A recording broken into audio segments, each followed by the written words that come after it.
መዝናኛ 6 እንደምን አመሻችሁ ለመስማት እንደምን አደራችሁ ለመስማት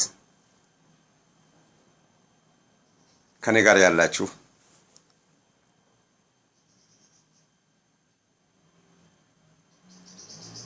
የሚያደርገው የማቀርበው አሁን እንድትዝናኑ መዝናኛ ብዬ ያቀረብኩት አንበሳን በህይወት ከጫካ አድኖ ይዞ ለእናት ሀገር ጥሪ ማቅረብ ለእናት ሀገር ጥሪ አንበሳን በህይወት ይዞ አንበሳን የመሰለ ነገር በህይወት ይዞ ለእናት ሀገር ጥሪ ጨረታ ለማቅረብ የተደረገ ታሪክ ነግራችኋለሁ። አሁን ደግማችሁ ስሙ። መዝናኛ 6 ማቀርበው አንበሳን ለእናት ሀገር ጥሪ ጨረታ ከጫካ አሳዶ በህይወት ይዞ ለማቅረብ የተደረገ ወቅትንና ሁኔታን እንቅስቃሴውን የተሳተፍኩበትን ላዝናናችሁ እፈልጋለሁ። ውድ ወዳጆቼ፣ አፍቃሪዎቼ፣ ጓደኞቼና እስከ መዝናኛ 6 ድረስ የምትከታተሉኝ አስገራሚ ነገር ነው። ልብ ብላችሁ አዳምጡኝ። ምናልባት እንደ አንድ ነገር ትረካ መስሏችሁ ሊሆን ይችላል። አይደለም። በተግባር የተደረገ ነገር ነው ማቀርበው። በተግባር የተሰራ ስራ የተሰለፍኩበት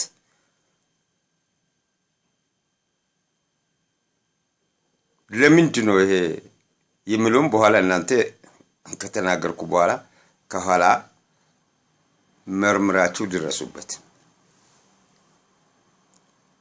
ዘመኑ በመላ ኢትዮጵያ ለእናት ሀገር ልክ ትላንትና ሰሜኑ እዝ በተነካ ወቅት ኢትዮጵያ ህዝብ ቀፎ እንደተነካ ንብ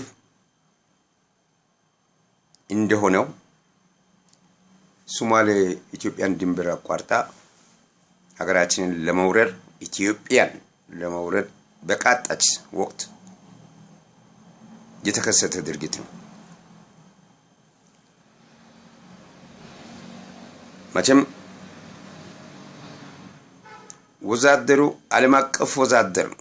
ዓለም የወዛደሮች ትሆናለች ብለን የተነሳንበት ወቅት ነው። ኢትዮጵያን አይደለም ዓለም ብሎ የፎቅ የተነሳ ወኔ ይዞ ተፈጥሮን በቁጥጥር ስር እናውላለን ብለን የፎከርንበት ወቅት ነው። በዛን ሰዓት 69 ነው። በቃ 69 70 በዛ ወቅት ላይ ነው ሶማሌ ጦር ከፍተኛ ጥቃት ያደረሰች በነበረ ሰዓት ገንዘብ እንዳሁኑ የሚዘረፍ አይደለም። ለስራም ጠላትን ለመከላከልም ገንዘብ የለም። የገንዘብ ችግር በሀገራችን በስፋት ነው የሚታይ የነበረው ዘን ሰዓት። ያሁኑን አላውቅም። አዲስ አበባ ፎቅ ለፎቅ ሰማይ ጠቀስ 100 ፎቅ ባለቤቱ ያልታወቀ እስከሚታይ ድረስ እኔ ይገርመኛል። ግን እሱ ነገር ለፖለቲካ ተሰርቶም ከሆነ ያስቸግራል። በዛ ወቅት ግን ለጦሩ ሲንቅ አይደለም፣ መሳሪያ ግዢ አይደለም፣ ማንኛውንም ለማንቀሳቀስ ለማድረግ መንግስት የተቸገረ ጊዜ ስለነበር ከህብረተሰቡ ከእያንዳንዱ ግለሰብ ኪስ አምጣ ብሎ መውሰድም ከባድ ስለሆነ ባዛር ተዘጋጅቶ ባዛር ላይ አስደናቂ ነገሮችንና ከፍተኛ ግምት የሚሰጣቸውን ነገሮች አቅርበን መንግስትን ለመረጎም ከመንግስት ጎን ለመቆም የሀገራችን ሉዓላዊነት ለማስከበር እንነሳ በሚል ወኔ ነው የተደረገው ድርጊቱ። ለተንኮል አይደለም፣ ለድራማ አይደለም፣ የእናት ሀገር ጉዳይ ስለሆነ ነው። እና የእናት ሀገር ጥሪ በአካባቢው መንግስት አካባቢው ላይ የሚመለከተው ባዛር አዘጋጅቷል። በዛ ባዛሩ ላይ ወዛደሩ ምን ማቅረብ አለበት ነው የተባለው። በወዛደሩ ሁሉ ተሰብስቦ በዛ ባዛር ላይ ዓለም አቀፍ ወዛደር የዓለም አቀፍ ወዛደራዊ ዓለም አቀፋዊነት ይለምልም ተብሎ ነው።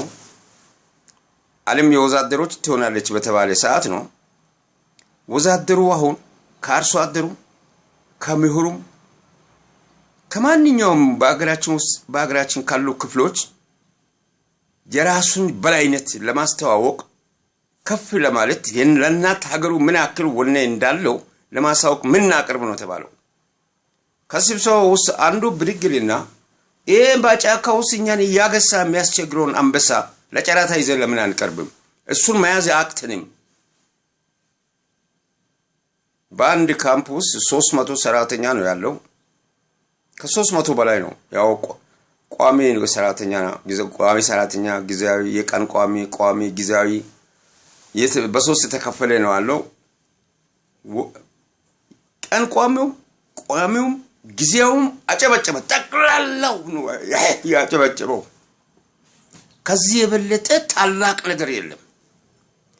የተበላው ተበልተን አንበሳውን መያዝ አለብን፣ ይዘን ማቅረብ አለብን ተባለ።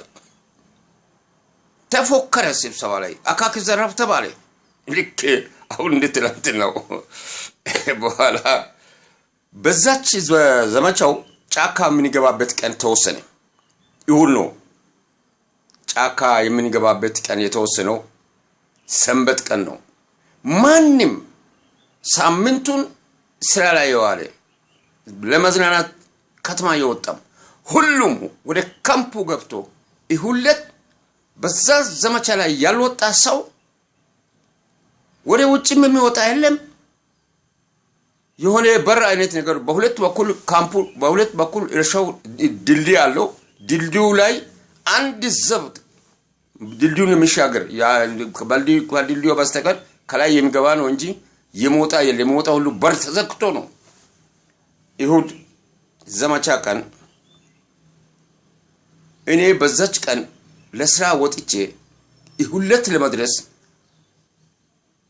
ከርኩበት ከተማ ሻሽማኔ አካባቢ ነው የወጣሁት። ከዛ መኪና ያስቸገረኝ ምን መንገድ ላይ ሳላገኝ ቀርቼም እስኪ ከተማው 40 ምንጭ ገብቼ አድሬ 40 ምንጭ ማታ ዝናብ ሰማይና ምድሩን በሙሉ ገልባብጦ ዘንቧል። እኔ ጋር እንደዚሁም ደግሞ አንድ ሁለት ሶስት ልጆች ከተማው ሲያደሩ አሉ። እኔ ሌሊት ተነስቼ 11 ሰዓት ላይ ካምፕ ገብቻለሁ።